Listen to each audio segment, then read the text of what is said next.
21장 24절부터 25절까지 말씀입니다. 요한복음 21장 24절에서 25절까지 말씀.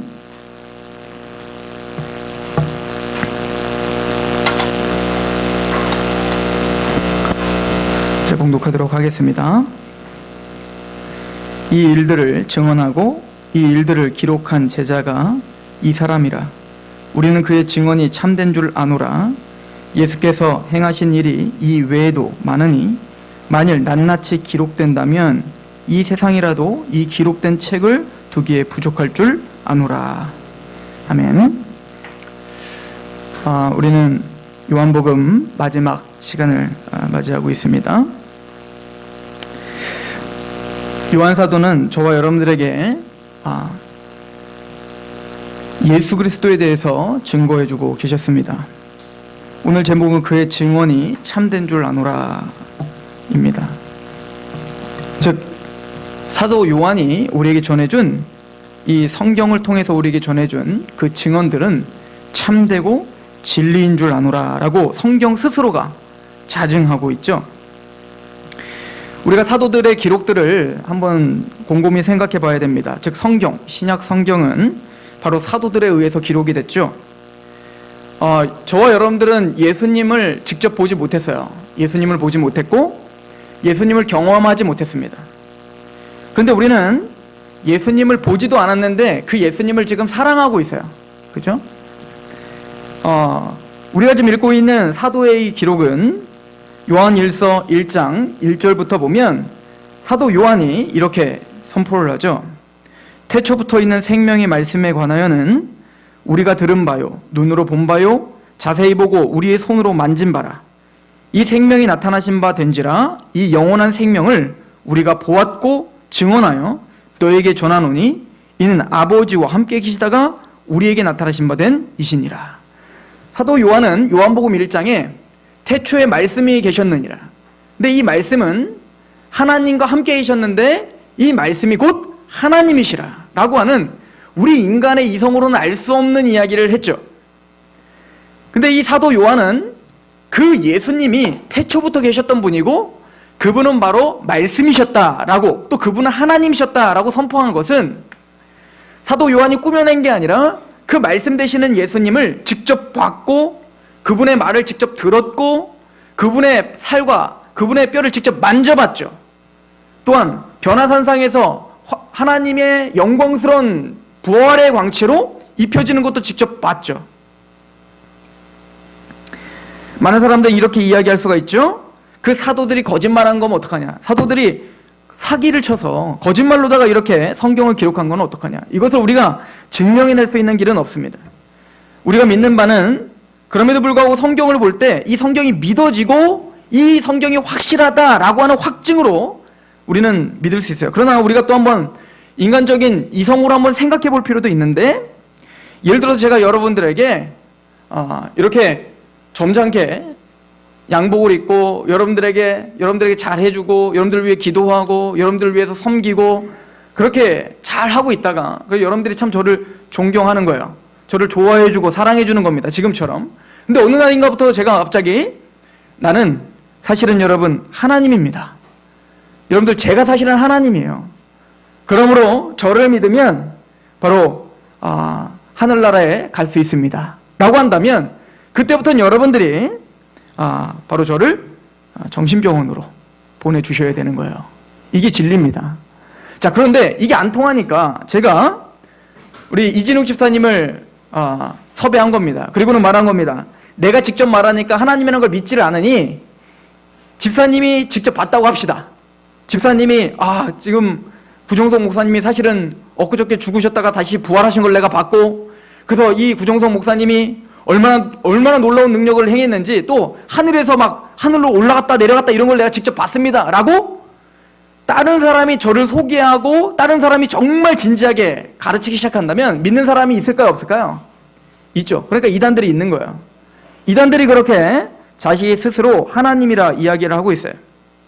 자, 그런데 중요한 것은 만약에 이진욱 집사님이 국가에서 지금 이 사이비 종교를 없애야겠다라고 생각해서 이준욱 집사님을 데리고 가서 당신 죽을래? 아니면 그 종교를 포기할래? 하면 어떻게 할까요? 당연히 종교를 포기하죠. 왜냐하면 자기의 목숨까지 내어 던지며 거짓말을 할 사람은 없는 거예요. 사기를 칠 사람은 없다는 얘기죠. 이 이야기는 굉장히 단순한 이야기인 것 같지만 우리에게 참 많은 것을 알게 해주는 것입니다. 베드로후서 1장 16절에 베드로 사도는 이렇게 고백을 하는데요. 보세요. 베드로후서 1장 16절에서 21절. 우리 주 예수 그리스도의 능력과 강림하심을 너에게 알게 한 것이 교묘히 만든 이야기를 따른 것이 아니요 우리는 그의 크신 위엄을 친히 본 자라. 나는 진짜 봤다. 내가 너희 지금 성경에 기록하고 내가 선포하고 있는 이 메시지는 내 교묘히 만든 게 아니라 나는 진짜 그걸 본 사람이다 라고 말을 하죠. 17절에 지극히 큰 영광 중에 이러한 소리가 그에게 나기를 이는 내 사랑하는 아들이요 내 기뻐하는 자라 하실 때에 그가 하나님 아버지께 존귀와 영광을 받으셨느니라. 이 소리는 우리가 그와 함께 거룩한 산에 있을 때에 하늘로부터 난 것을 들은 것이라. 자, 이해가십니까? 베드로는 자기가 부인하지 못할 만큼 똑똑히 눈으로 봤고 똑똑히 그 소리를 들었고 예수님의 십자가를 정말 봤고 예수님의 부활하심을 봤으며 예수님의 승천을 봤다는 거예요. 이건 교묘히 만든 게 아니라는 겁니다. 그리고 사도 베드로는 오늘 우리 지난주에 상고했듯이 예수님이 예언을 했죠.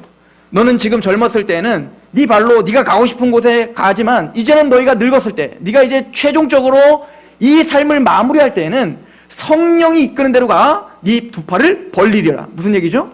예수님처럼 네가 십자가에 못 박히는 순교의 자리로 갈 것이다 라고 예언을 했단 말입니다. 베드로는 자기가 직접 본 그 사실, 그 진리, 참된 증언을 하기 위해서 자기 목숨과 맞바꿨습니다.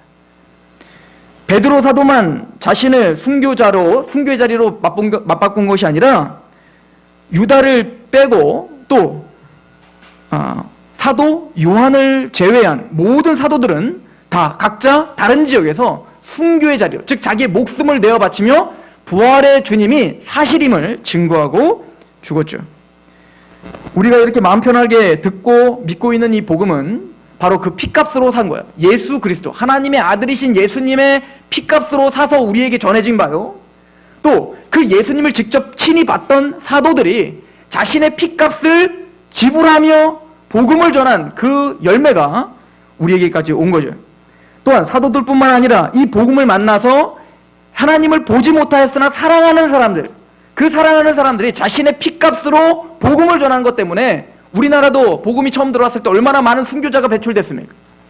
그 피값이 바로 오늘 우리에게 복음이라고 하는 혜택을 주었다는 것을 오늘 명심해야 될 줄로 믿습니다.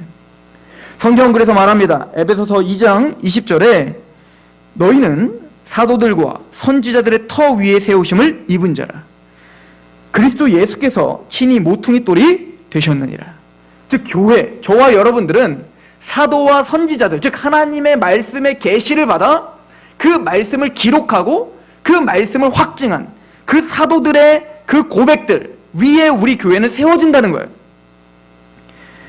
이렇게 말한 사도 바울은 에베소서 3장 2절에 이렇게 선포를 합니다. 보십시오. 에베소서 3장 2절에서 6절. 너희를 위하여 내게 주신 하나님의 그 은혜의 경륜을 너희가 들었을 터이라. 곧 계시로 내게 비밀을 알게 한 것은 내가 먼저 간단히 기록함과 같으니 그것을 읽으면 내가 그리스도의 비밀을 깨달은 것을 너희가 알 수 있으리라. 사도 바울은 수많은 서신서를 썼죠. 이것은 하나님이 특별히 사도 바울에게 주신 계시를 통하여 기록한 거예요. 근데 재밌는 건 이 기록을 읽는 사람은 그걸 읽을 때 이게 하나님의 비밀이구나를 깨닫게 되더라는 거예요. 이게 사실이냐 거짓이냐 이걸 떠나서 알지 못하는데 그 말씀을 읽는 중에 성령님이 역사하셔서 그 말씀이 믿어지게 하고 그 말씀을 확증해 주시더라는 거예요. 5절에 이는 그의 거룩한 사도들과 선지자들에게 성령으로 나타내신 것 같이 다른 세대에서는 사람의 아들들에게 알리지 아니하셨으니 이는 이방인들이 복음으로 말미암아 그리스도 예수 안에서 함께 상속자가 되고 함께 지체가 되고 함께 약속에 참여하는 자가 됨이라. 즉 교회는 사도와 선지자 터 위에 세우심을 입는데 그 사도와 선지자 외에는 이제는 성령님께서 계시를 더 이상 사람의 세대에 주지 않는다라고 이야기하죠. 그래서 오늘 이 참된 이 증거는 참된 것이다라고 오늘 본문에 사도 요한이 이야기하고 계시록의 최종적인 계시를 받고 사도 요한이 뭐라고 말합니까? 계시록 22장 19절에 만일 누구든지 이 두루마리의 예언의 말씀에서 제하여 버리면 하나님이 이 두루마리에 기록된 생명나무와 및 거룩한 성에 참여하는 것을 제하여 버리시라. 그래서 사도 요한은 하나님의 계시를 맡아 사도들이 쓴 이 계시 외에 이 하나님의 말씀 외에 가감하면 이것을 제하버리거나 아니면 이것에 더 덧붙이면 저주를 받는다라고 말을 하고요. 우리는 이것을 말씀의 완전성, 하나님의 계시는 끝났어요. 하나님의 말씀, 성경 외에는 다른 계시가 없다라고 성경은 자증하고 계시는 거죠. 성경을 통해서 우리에게 진짜 말하고자 하는 메시지가 무엇입니까? 그럼 우리가 성경을 연구하고 우리가 요한복음을 지금 90회 동안 우리가 강의를 했는데 또 수많은 우리가 또 성경을 설교를 들을 것이고 이런 데 성경을 묵상해야 되고 창세기부터 계시록까지 끊임없이 여러분들이 연구할 것인데 그곳에서 정말 여러분들이 알아야 되는 게 뭡니까? 오늘 말씀에 그 힌트를 주고 있죠. 25절을 보세요. 요한복음 21장 25절. 예수께서 행하신 일이 이 외에도 많으니 만일 낱낱이 기록된다면 이 세상이라도 이 기록된 책을 두기에 부족할 줄 아노라. 만약에 예수님의 기적, 예수님의 행적 그런 것이 중요하다면 요한의 말로는 지금 예수님이 행했던 기적들과 행적들 3년 반 동안 행했던 그 모든 행적들에 이게 어느 정도만 기록됐는지 우리는 감을 잡을 수는 없어요. 10분의 1인지 뭐 20분의 1인지 100분의 1인지 모르겠어요. 그러나 적어도 3년 반 동안 예수님은 아마 가는 곳마다 엄청난 기적들이 일어났을 것입니다. 그러나 성경은 예수님이 베푸는 기적들이 사실은 한 몇 가지 안 적혀 있단 말입니다. 사도 요한은 이 이야기를 예수님이 가는 곳마다 엄청난 기적과 엄청난 사랑을 베풀었는데 그것들을 다 기록하지 않았다. 그 이유는 뭡니까? 이 책의 목적은 그런 기적과 행적과 윤리와 도덕을 적은 책이 아니기 때문이라는 거죠. 이미 앞에서 사도 요한은 이 책을 기록한 목적에 대해서 말을 하기를 이 예수님을 믿게 하고 그 믿음으로 너희가 영생을 얻게 하는 것, 이것이 목적이라는 거예요. 즉 그래서 요한복음 전체는 예수님이 바로 우리가 기다렸던 바로 모세와 같은 그 선지자고, 그래서 모세가 광야에서 일으켰던 만나를 주고 메추라를 준 것처럼 이분은 더 위대하게 빵과 물고기로 5,000명을 먹이셨다. 또한 이분은 그 자연 만물을 다스리셔서 물 위를 걸으시고 폭풍을 잠재우시는 그런 신적인 능력이 있으신 분이고, 또 이사야서에서 그 메시아가 올 때에는 한 왕이 오시는데 그 왕에게는 성령님이 강하게 기름 부으셔서 이제는 치유의 역사가 일어날 것인데 바로 이 예수님이 그 이사야서 예언된 바로 그 메시아고 그 종이고 그 다윗의 자손이더라. 이것을 전하는데 온 신경을 다 곤두세웠단 말입니다. 그리고는 사도 요한은 더 나아가서 그분이 바로 하나님이시다라고 충격적인 선포를 하고 있는 거예요. 사복음서는 모두가 다 예수님을, 이 영생이신 예수님을 전파합니다. 왜 네 가지 복음서나 필요했을까요? 예수님을 설명할 때 그냥 마태복음 하나면 되지 왜 마가복음, 누가복음, 요한복음이 다 필요했나요? 다이아몬드의 아름다움은 한쪽 면에서 보면 다이아몬드의 아름다움을 볼 수 없다는 거 아닙니까? 다이아몬드의 그 귀함은 각 면마다 그 면에 독특한 아름다움이 있다는 거예요. 일괄적이지 않다는 거죠. 바로 복음이 그렇습니다. 예수 그리스도가 그래요. 예수님은 한 단면만 보면 그 예수님을 우리는 이해할 수가 없는 겁니다. 그래서 하나님은 내 복음서를 통하여서 네 사람의 독특한 인생과 그의 철학과 또 예수 그리스도를 만난 그 경험들, 하나님은 성령님이 주장하셔서 그들을 주장하셔서 예수님을 가장 완벽하게 묘사하길 원했어요. 그래서 마태를 통하여 유대인들에게 바로 그분이 너희들이 지금까지 기다렸던 메시아고 아브라함의 자손, 그 자손이고 또 다윗의 그 자손이 바로 예수님이다를 선포했던 거고, 또 마가복음을 통하여서 헬라인들에게 바로 그 메시아, 너희가 기다렸던 왕은 너희가 대망하던 그렇게 이 세상의 번영과 이 세상의 어떤 권세를 주려온 그 메시아가 아니라 그분은 바로 하나님의 나라를 완성시키고 그러기 위해서 죽으셔야 되는, 고난을 당하실 수밖에 없는, 십자가의 길을 걸어갈 수밖에 없는 그런 고난의 종임을 부각하며 선포했어야 됐습니다. 또한 그분은 다니엘에서 예언했던 바로 그 인자가 바로 예수님이다라고 로마인들에게 누가복음을 통하여 선포했고, 그리고는 이제는 모든 공간복음서가 완성됐을 때 사도 요한은 이제는 그분이 어떤 분인지 신학적인 의미를 더 담기를 원했고, 그리고 사도 요한이 알고 있는 바로 그분은 하나님이시다, 이것을 알려주기를 원해서 사도 요한이 기록된 것이죠. 그러므로 성경 모든 것은 그분이 바로 하나님이시면서 우리의 왕이시며, 또 우리의 하나님이사 왕이시면서 우리를 위해서 십자가 죽으신 고난의 종인으로 오셨고, 또 그분은 바로 우리의 하나님의 의를 이루신 온전한 인자이다 라고 믿는 것이 크리스천의 신앙인 겁니다. 성경은 바로 성령님에 의해서 이렇게 영감되어 기록이 되었습니다. 이 말씀을 우리는 듣고 그 말씀을 읽는데 성령님이 역사하셔서 원저자이신 성령님이 저자 직강을 하고 계시는 거죠. 저희가 여러분들의 복음을 전하지만 그 복음이 저의 말로만 전해지는 게 아니라고 말을 하죠. 복음은 너에게 말로만 임하는 것이 아니라 능력과 성령과 큰 확신으로 임하느니라. 즉 성령님은 사도들을 시켜서 이 복음을 기록하게 할 뿐만 아니라 그 복음을 담대하게 선포하게 하시며, 또 그 복음을 듣는 하나님의 백성들이 그 복음의 능력으로 영생이 생기고 믿음이 생기고 적용이 되고 내 말씀은 믿어지도록 적용하시는 역사도 바로 성령님이 하신다고 이야기하죠.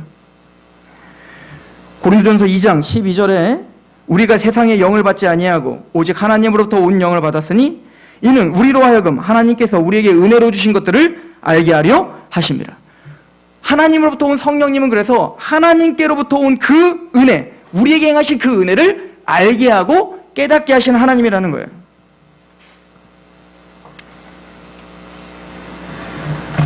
사도 요한이 오늘 말하고 있는 이 참된 증언은 사도 요한이 만든 것도 아니요, 사도들이 만들어낸 게 아니라는 거예요. 여러분들, 저와 여러분들이 갖고 있는 이 복음이 얼마나 귀한지 오늘 거기에 초점이 좀 맞춰지길 소망합니다. 저와 여러분들이 지금 감격하고 있는 이 복음은 단순히 나 죄사함 받았습니다, 감사합니다로 끝날 만한 그런 이유가 아닙니다. 성경은 저와 여러분들이 갖고 있는 이 복음이 예수 그리스도의 피값과 사도들의 피값과 또 수많은 선지자들의 피값으로 우리에게 주어진 것이다로 끝나는 것도 아니에요. 더 위대하게 우리에게 소개하고 있단 말입니다. 우리가 요한복음을 마치면서 바로 이 복음의 위대함을, 또 이 위대한 복음을 주신 하나님이 우리를 향한 그 뜻과 그 은혜와 자비를 바로 알고 요한복음이 덮어지길 소망합니다. 제가 그 몇 구절을 같이 찾으면서 우리가 가진 복음이 얼마나 위대한가를 다시 한번 각인하며 이 시간을 좀 마무리하려고 하는데, 베드로전서 1장을 한번 보십시오. 베드로전서 1장 5절부터 12절입니다.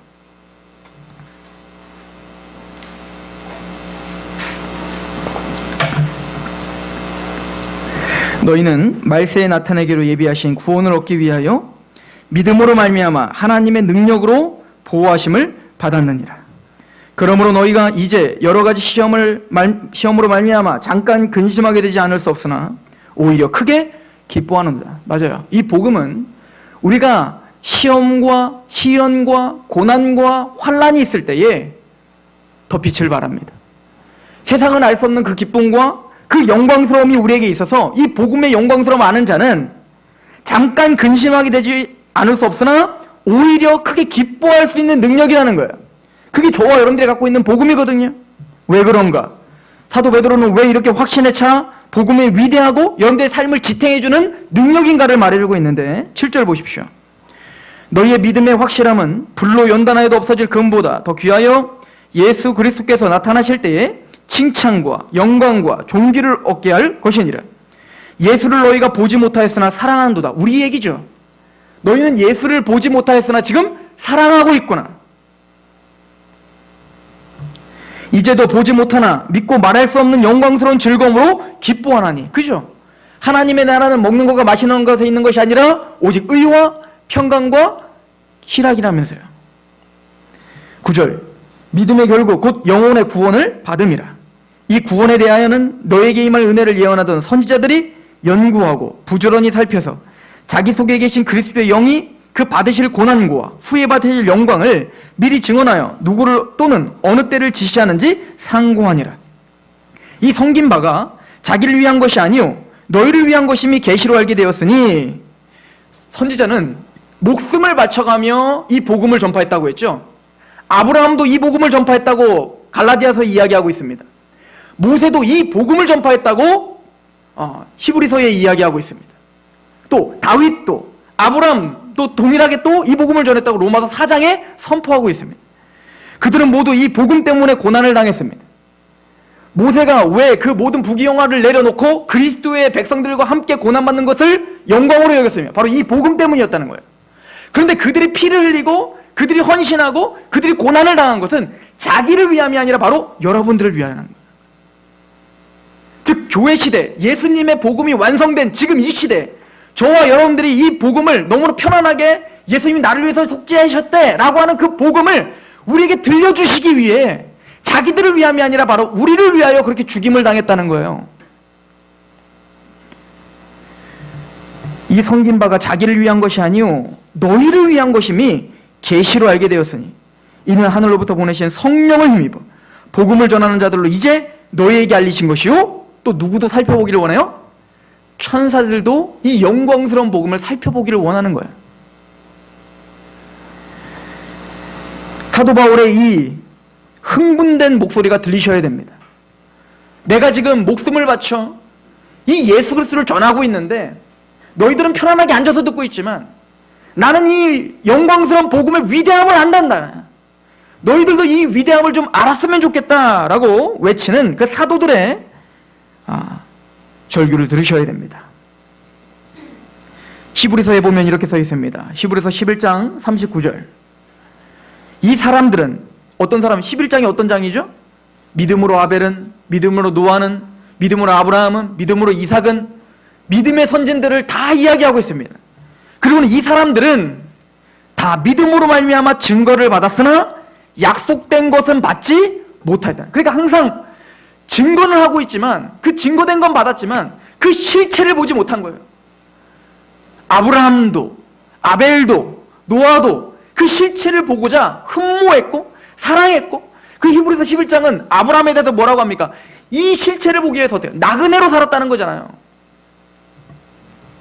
40절에 이는 하나님이 우리를 위하여 더 좋은 것을 예배하셨은지 우리가 아니면 그들로 온전함을 이루지 못하게 하려 하심이라. 무슨 얘기죠?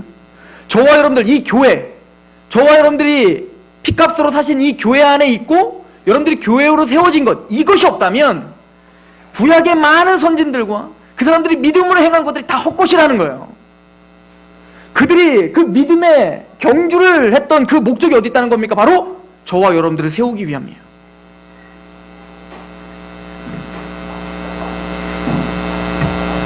사도 바울은 이 교회의 위대함, 복음을 통하여 저와 여러분들이 구원에 감격이 있고 죄사함을 받았다는 이 위대함을 이렇게 표현합니다. 한번 잘 보세요. 에베소서 3장 9절에서 11절인데요.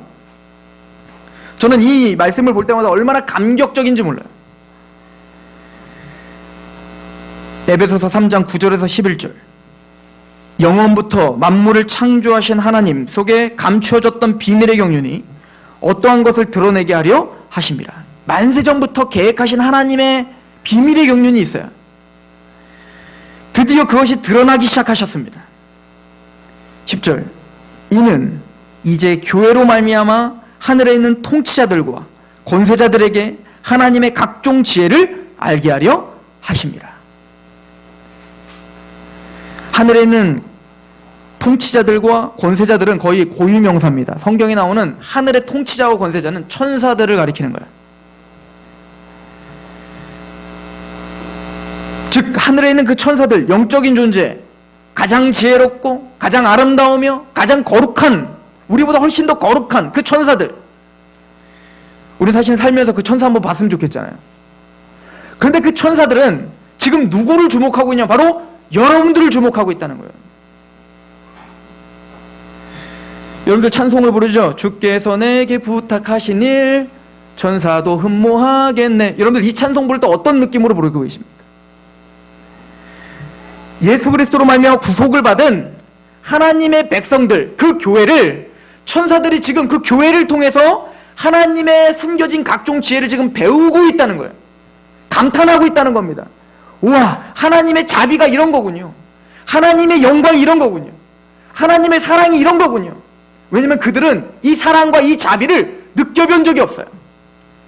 영적으로 우리보다 훨씬 더 지혜로운 천사들인데, 아니 자기들보다 더 독특하게 세워진 하나님의 형상대로 지음받은 인간이 하나님을 대적하여 하나님 앞에 그 왕됨을 무시하고 타락을 했단 말입니다. 천사들은 알고 있어요. 그 왕이신 하나님을 대적할 때 어떤 결과가 주어지는지. 왜? 자기 동료들이 하나님을 대적했다가 무적행으로 빠져들어가고 하나님의 절대적인 용서 없음, 공의로우신 하나님이 그 타락한 천사들을 어떻게 대우하셨는지 알아요. 얼마나 진노하시며 얼마나 두려우시며 얼마나 그들을 파멸시키는지 안단 말입니다. 타락한 천사들에게는 하나님이 용서가 없으십니다. 공의로우시기 때문에 그래요. 그런데 하물며 만물보다 심히 부패한 인간이 그 하나님의 사랑하심과 자비하심을 경홀히 여기고 조롱하고, 하나님이 참고 참아도, 그래서 그 선지자들을 보내고 마침내 그 아들까지 보냈는데도 그 아들을 잡아 죽이는 인간들입니다. 천사들이 얼마나 기겁할까요? 도대체 얼마나 큰 파멸을 당하려고, 얼마나 큰 심판을 당하려고 이들이 이렇게 무지하게 행동하는가. 이게 뭡니까? 요한복음에서 말하는 어두운 가운데 속한 자, 무지한 자, 소경된 자, 안진뱅이, 이게 바로 우리였어요. 천사들은 놀랬을 것입니다. 그런데 그들을 위하여 하나님이신 예수 그리스도께서 죽임을 당하시고, 또한 성령님을 보내셔서 대적했던 바울과 같이 예수님을 믿는 사람들을 조롱하고 죽였던 그 바울을 변화시켜 주시더라는 거예요. 그리고는 천사들이 감히 따라할 수 없는 새 노래를 부르는 겁니다. 구속의 노래. 이 처참한 죄인을 구원시켜 주신 하나님의 그 은혜의 노래를 부르더라는 거예요. 천사들은 이 노래를 흠모하는 겁니다. 자기들 따라 부를 수가 없어요. 또 이 복음을 전할 수조차 없어요. 그래서 고넬료에게 복음을 전할 때 천사를 보내지만 천사는 고넬료에게 복음을 전할 수 없었어요. 베드로가 복음을 전할 수 있었어요. 저와 여러분들이 갖고 있는 이 복음을 전하는 사명, 또 이 복음 때문에 감격하여 매주 모여 하나님께 새 노래로 부르고 찬양하는 이 영광스러운 예배가 천사들이 흠모하는 것이며, 또 이 교회, 하나님을 반역했던 자가 어떻게 하나님께 감사하고 어떻게 하나님 앞에 회복되는지를 보며 하나님이 몇천 년 동안 숨겨왔던 그 비밀을 천사들은 지금 배우고 감격하고 있는 거예요. 구약의 선지자들, 우리가 위대하다고 생각하는 구약의 선지자들도 바로 저와 여러분들을 부러워합니다. 그래서 로마서 4장에 다윗이 고백한 바라고 하면서 일한 것이 없고 경건하지 아니한 자를 의롭다 하시는 이를 믿는 자에게는 하나님이 그 믿음을 의로 여기신다. 그리고는 그 이신칭이 믿음으로 하며 의롭다함을 받는다는 그 은혜의 복음을 너무너무 부러워하여 시편에 고백했다는 거 아닙니까? 그런데 그 수혜자인 우리만 감격이 없는 거예요. 우리만 이 위대한 하나님의 복음의 영광을 우리의 삶 속에서 느끼지 못하고 사는 거예요. 계시록 14장 3절부터 4절에 그들이 보좌 앞에 내 생물과 장로들 앞에서 새 노래를 부르니 땅에서 속량함을 받은 14만 4천 밖에는 능히 이 노래를 배울 자가 없더라. 그 어떤 위대한 천사라 할지라도 여러분들이 부르는 이 구속의 노래를 따라할 자가 없는 거예요. 이 사람들은 여자와 더불어 더럽히지 아니하고 순결한 자를 어린 양이 어디로 인도하든지 따라가며 사람 가운데서 속량함을 받아 처음 익은 열매로 하나님과 어린 양에게 속한 자이더라. 우리가 바로 그리스도 안에서 받고, 그리스도 안에서 속량고 죄사함을 받고, 그리스도 안에서 복음의 말씀을 듣고 또한 믿어 성령의 인치심을 받고, 이게 다 에베소서에 있는 말씀입니다. 그러므로 그리스도 안에 있는 자에게 결코 정죄함이 없느니라. 그리스도에게 속하고 그리스도에게 포함되어 그 그리스도의 복음을 듣고 감격하는 저와 여러분들, 저와 여러분들이 부르는 이 노래는 구속의 경험이 없는 사람들은 절대 부를 수 없는 거예요. 휘황찬란한 오케스트라를 대동하고 엄청난 세션과 또 보기 좋은 합창단과 찬양팀이 아무리 현란한 찬양을 하더라도 거기에 복음이 없고 거기에 말씀이 없으며 거기에 속량의 감격이 없다면 찬양이 되지 않는 겁니다. 전 저와 여러분들이 큰 사람 또 위대한 일을 하는 사람이 아닌 이 구속의 찬양을 부르는 사람이길 소망합니다. 여러분들이 있는 그 처해 있는 곳에서 이 구원의 감격에 겨워 여러분들의 고난을 능히 기쁨으로 이길 수 있는 그런 복음의 실력이 저 여러분들에게 있길 소망합니다. 요한복음 바로 그것을 가르쳐주고 있는 거예요. 제가 몇 번 성경 공부를 할 때마다 우리 성도들에게 물어보는 게 있었어요. 여러분들 모세가 부러우십니까? 홍해를 가르는 모세가 부러우십니까? 아니면 하나님의 직통 계시를 받는 아브라함이 부러우십니까? 제가 보기에는 한국교회는 그 직통 계시를 받는 그 아브라함이나 그 구약의 사람들이 부러운가 봐요. 그럼 미친 듯이 그거랑 똑같이 뭔가 직통 계시를 받으려고 그렇게 하죠. 성경의 말씀은 그렇지 않다고 말합니다. 고린도후서 3장 5절부터 11절을 제가 한번 읽어드릴게요. 잘 들어보십시오.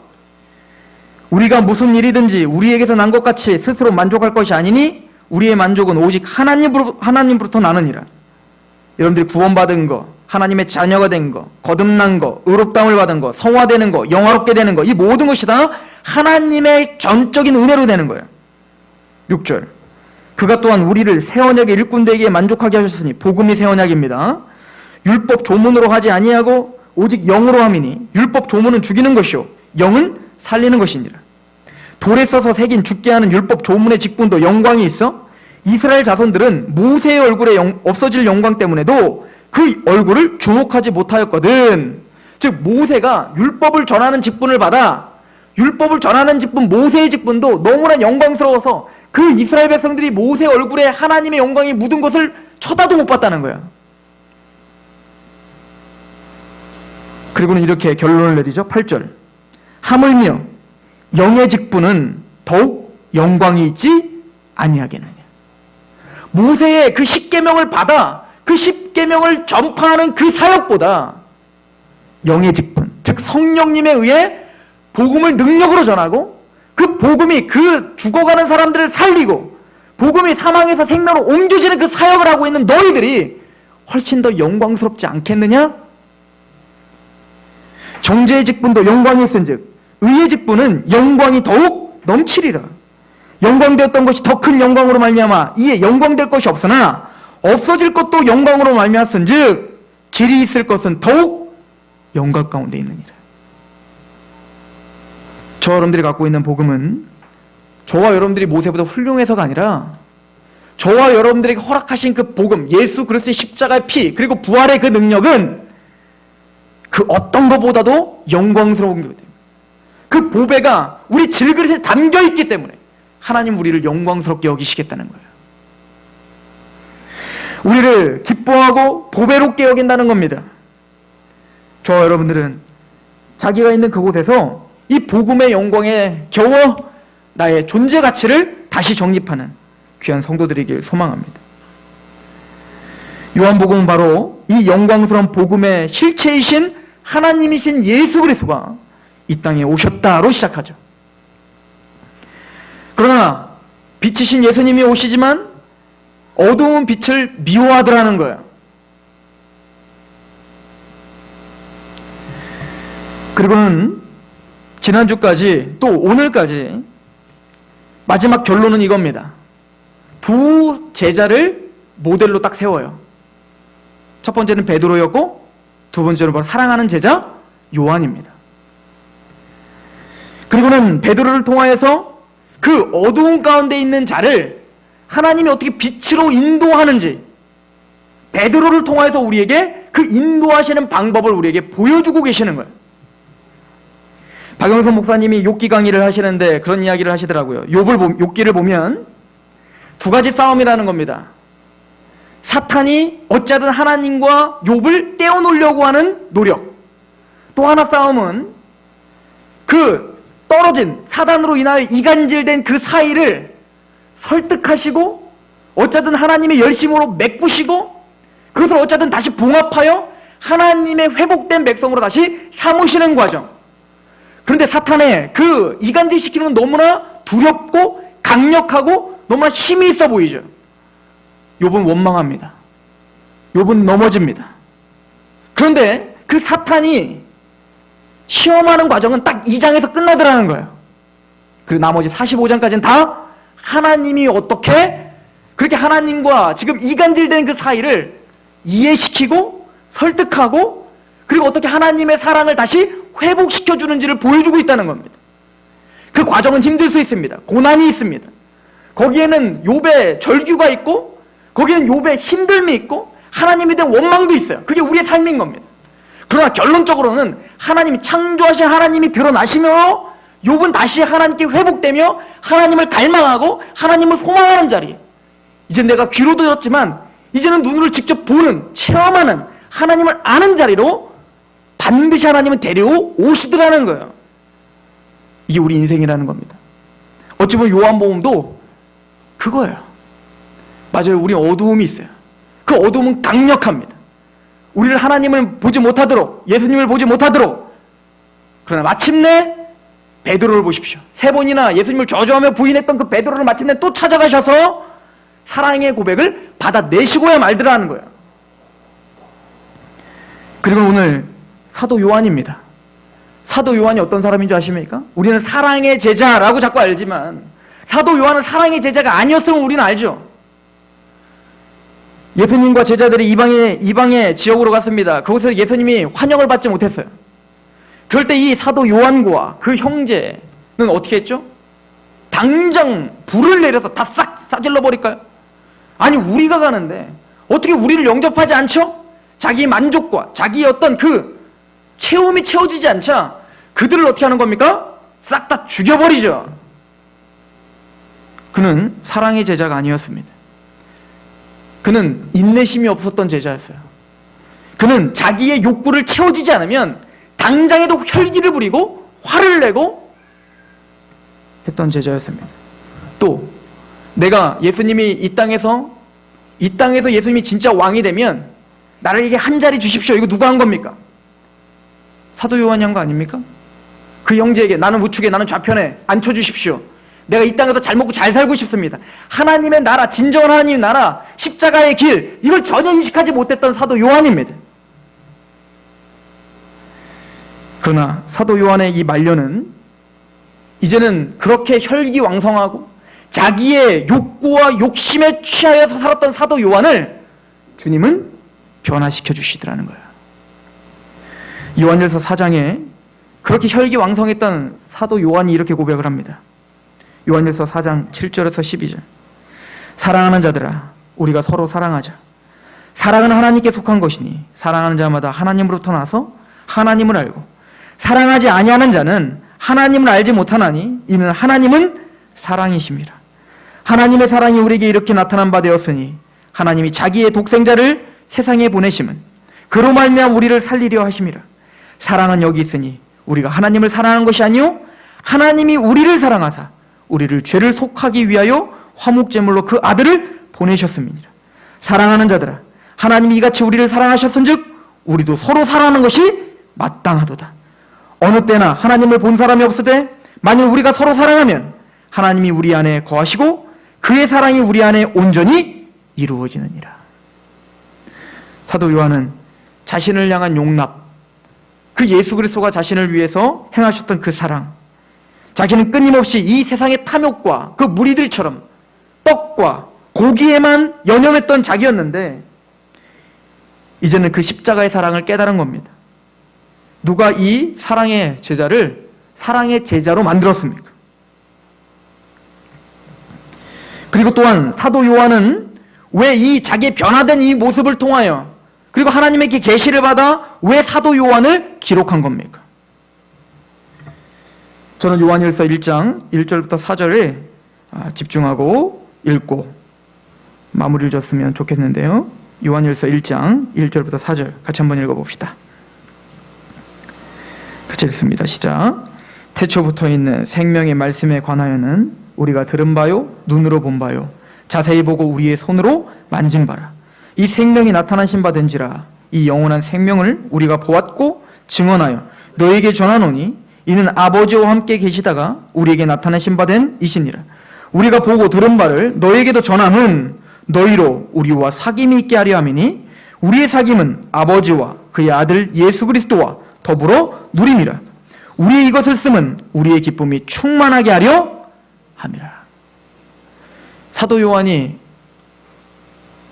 왜 요한복음을 기록하고 요한일서, 2서, 3서, 요한계시록을 기록했을까요? 사도 요한이 가졌던 그 기쁨, 사도 요한을 부셔버렸던 그 십자가의 능력, 사도 요한을 사도 요한답게 만든 그 하나님의 자비와 은혜와 그 섭리와 그 견인, 그 사랑을 동일하게 품고 교제하기를 원했던 거예요. 저와 여러분들이 바로 사도 요한의 열매들입니다. 우리는 사도들이 예수님을 직접 보고 직접 들은 것처럼 예수님을 보지 못했습니다. 그러나 그 사도들의 기록을 통하여 성령님의 은혜로 그 예수님을 보지 못한 사람들보다 더 명확하게 예수님을 믿는 사람들이에요. 그 십자가가 믿어지고 예수님의 죽음이 나의 죽음인 줄 믿고 예수님의 부활이 하나님의 새 생명으로 다시 태어나 이제는 복음의 능력과 그 영광에 취하여 이제는 하나님의 그 영광 속에 기쁨 가운데 사는 사람들이에요. 그리고 우리는 만날 때마다 이 복음을 나눕니다. 세상은 이해할 수 없는 그 속죄의 경험을 찬양을 불러 하나님께 새 노래로 부르고 말씀을 듣고 한 말씀 가운데 감격하여 서로 나누고 그것 때문에 감격하고 부둥켜 안고 이것을 모르는 세상 사람들에게 조롱을 받고 힘들어 고달픈 삶을 살아가면서 다시 하나님의 복음 앞에서 하나님 말씀 앞에 서서 그렇구나 내가 사는 게 맞네, 믿음의 선진들이 나처럼 그렇게 고난을 당하며 그렇게 살았네, 그러나 이 복음의 영광이 너무나 커서 기쁨 가운데 살았네를 말씀으로 확인받고 또한 나만 그렇게 사는 게 아니라 내 옆에 복음을 알고 있는 그 사람도 세상 속에서 그렇게 빛처럼 소금처럼 살아가고 있구나. 그리고 손을 잡고 알아요, 당신 마음 알아요, 힘들죠, 힘내십시오, 이 한마디가 그냥 위로가 되고 그 참된 교제, 이 코이노니아가 회복되는 것.